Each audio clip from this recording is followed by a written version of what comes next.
Nakakatuwang isipin na maraming natututo. Mga tropang iwas bisyo, tuloy-tuloy lang tayo. Kanya-kanyang estilo para sa lahat, saludo. Katulad na itong kalaban. Grabe yung improvement daw.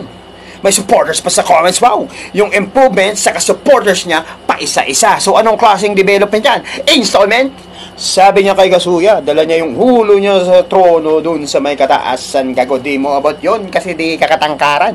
Yung gulong daw, purgatorio, kaya may kamalasan. Ulol, gulong-gulo ako sa sulat mo, parang reseta sa kabobohan. Halatang di ka naalagaan, kaya galit ka sa kapalaran. Kaya pala pag wala ka na mapaghunan, sarili mong tatay ninanakawan. O, kunyari, may practice kayo, hihingi ka ng baon, may kasama pang arte. Pagkatapos yung makuha yung money, bibili na siya ng rugby. Mukha kang ligaw na anak ni Barney. Tapos sabog utak mo, party-party. Pag walang rugby, sinisingit mo, panty ng yung aunting. Ito sample ng sulat niya. Kahit ipilit na isingit, kakaisip na ng titik uuwi yung pagapang. Ha! Ang ganda pakinggan. Parang damsa. Walang bars. So, paano mo pinagapang? Hindi naman ikaw iniisip noon. Paano kung broken hearted yun? Baka nakainom. Kaya pwedeng gumapan. Lasing. Oy, praneng, hambobo magsulat. Fill in the blanks. Tinalo ka din dati ni Broken Man, tapos munti kang matalo ng Broken lang. Tapos next line, si Kazuya, mahina parang manika. Ha? Baka nang hina kasi ginamitan mo ng manika. Yung sulat na ito kulang. Nabuhay tuloy si Kazuya. Walang epekto yung kulang. Budo ang puta. Kung sayong tinusok-tusok, ba't yung mukha mo may bukbok? Tangina na ito hunghang. Habang dala ko barang, parang tanga ka. Hoy, mukha kang aswang. Check, pag ako nag-reference, sigurado pas lang. Ako'y maladyo sa desyerto, parang set sa ka-Anubis. Babad sa santong kalaban, negrong pero mala Ramesses. Dinurog sa desyerto, mala Moses, ito'y Exodus. Katapusan na ng mundo mo, gago, tumapat ka pa sa akin, Apocalypse. Ang galing. Yung tatay niya, nanliligaw sa comment. Ang sarap bagsaka ng comment. Inaagawan ka ng moment. Kung ikaw yung nag-rugby, yung tatay mo on trip, bato sa kasodent. Ang ganda ng kwento, parang That's How I Met Your Mother. Pareho kayong hindi naglililigo. Pag may time, meet your shower. Pwede rin namang tabo-tabo na lang. Pag inuntog kita sa tatay mo, lato-lato na yan. Talong-talo na yan, parang binuli ni Lip. Tawag dito, lasit, patay na yung creep. Hinigpitan ko yung grip. Nakabaka sa lalamunan, yung blood niya nag-drips. Pagkatapos kong gripuhan. Oh, I'm not tripping, medyo high lang to ng konti, pero yung lalim ko, lower than Atlantis. You're just a newborn, you should die first. Oh, there's no time first. You're blacker than Black Panthers. I actually killing the student with bars. Go swim with my flow, then draw with my shadow, get lost. I gotta proceed with this rhyme. Let's play with this kid, but it's time you're exposed. I'll give you the props, it's early to say that you're rough as an R. You're diving with shark, it's not walking the park. Installing my words in it, making a scars. O wag mong masamain, ikaw ang nakatikim, wala na bang angle, tanga merong reference. Akala simple, gamay ko yung elements, masyado kang easy, o ito evidence. Yung sulat mo, jigsaw, pag kulang hirap ang buo. Yung sulat ko, big show, magulang sampal sa to. Puro ka lang fillers to complete your rhyme. Ripping the wing of this gripping, kaya punit on time. Wala nang intro, yung ambition madapa, wala leash from the hassle with this t-shirt to danger, wait. Kalma, masyadong ginagalingan. Si Zunang kalaban ng kaso wala sa dala ko na panitikan. Kahit ba parang ang dami na atang dalang karanasan sa aking balayang paglakad ng daan at tapakan lakaran dahil lalarahon mo lang ibasahan. Itong bonjing na naman. Baka yan ay magyabang na sa 2B2 na kalamang. Well, 2B2, wala pa yan. Di ko nga yung pinaghandaan. 30 minutes ko lang sinulatan at kaya ako yun ginawa kasi makinalaman kayo nila lang o rito. Sobrang wala akong gana dun gago. Naganda kayo ng version ni tayo sa habang kami lip-link to, wala. Kalmado.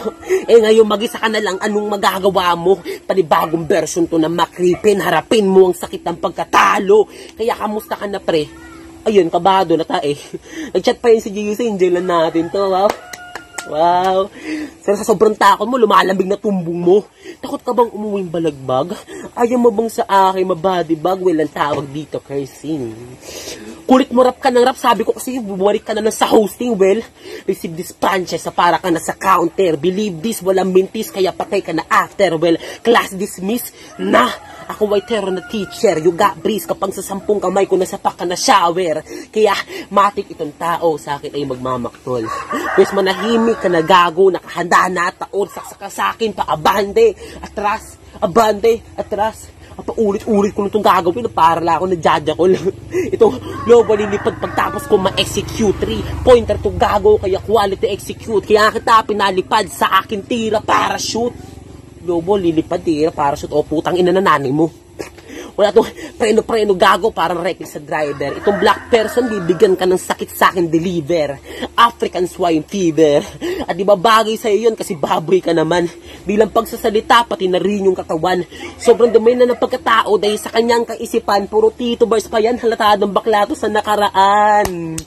Pwes, tanggapin ng malugod. Sige palaliban manood, sa sakit pakiramdam. Ouch! Pwera usog kaya, Jason. Oo, Jason ang pangalan ka sumalas mo since si Freddy katapat kaya yatap ka sa Friday the 13th talaga sinakto ang lakara. Welcome sa iyong hangganan. Ito na ang huling hantungan. Ito na ang iyong himlayan. That's why I don't deserve to be in a white card. I'm a fucking right hard. And they can stop me being a middle asteroids and a fine art saying that in got shot dirt. Not that but fuck I'm ashamed like ipos punches in your pump heart. Di mo gets? Nah, I don't even care bruh. And it's so fine. I'm just showing my quality just like a fine wine. Revolving around your thoughts like I'm your nighttime. And this is just the evidence that me and you are not in the same line. That's why I label myself as Freddy earlier. Because it is double meaning when I say it is your deadline. Time pack yung katang ina mo.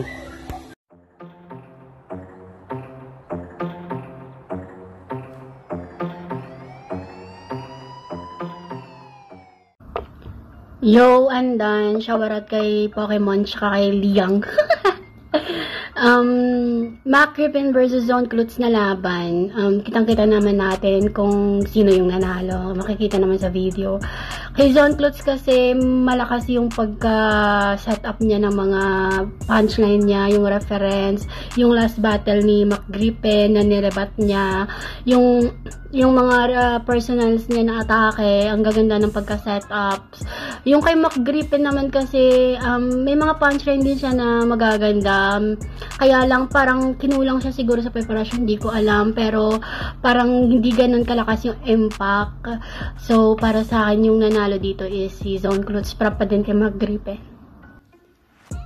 Sa laban ni Drax, aka Spade, magaling naman talaga si Drax eh. Pero si Spade talaga nang ibabaw. Kasi yung mga edit niya, napapaganda niya ako kahit pangit ako. Shoutout sa'yo.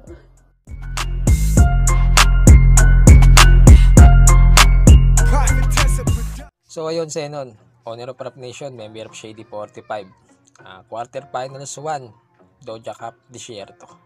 So Zone Klutz versus Mac Griffin. At bago yon, shoutout muna sa poging editor namin yan, si Speed Chaser.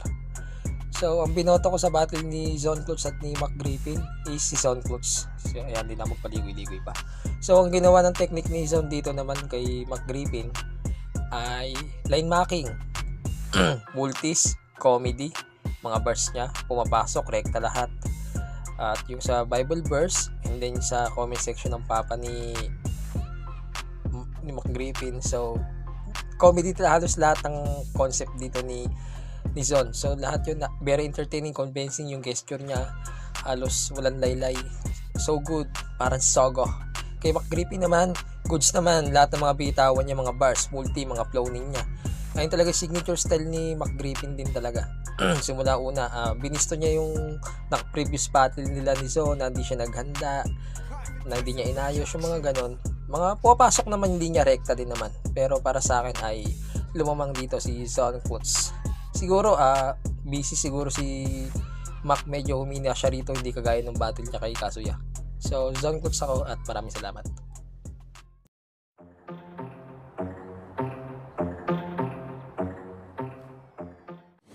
Yo, this is Big Mac once again, ang malangyanyong horado. Base sa napanood ko sa laban ni Zone Klutz at ni Mac Griffin, ayos yung mga metapora na binitawan nyo. Ang angas. Umpisahan ko kay Zone Klutz. Unang-una, malinis siyang bumitaw ng mga words niya. Yung mga bara niya, mabibigat din. At yung mga wordplay, nandun lahat, package. Kumpara kay Mac Griffin, si Mac Griffin naman, sumasumay din siya. Kaso nga lang, nag-struggle siya doon yung nagmabilisan siya na flow. Parang dating sa akin, hindi ko na masyadong maintindihan.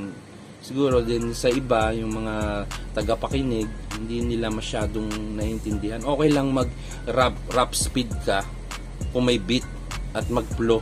Pero kasi nga, acapella yan, kailangan ma-deliver mo ng maayos at maunawaan ng mga hurado at mga tagapakinig. Kaya ang boto ko, Zone Clots. Congrats, Utol.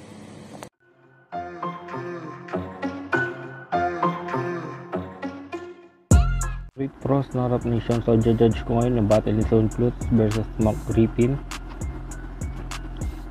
Criteria for judging na lang ulit tayo. Delivery, nakuha ni Zone Clots yun, kitang kita naman sa video. Creativity, sa laman ng sulat para sa akin, Zone Clots uli yun, mas nagustuhan ko siya. Tapos quality of voice, Zone Clots pa rin yan para sa akin. Performance, Zone Clots pa rin. So overall, Zone Clots para sa akin. Props kay Mark Griffin.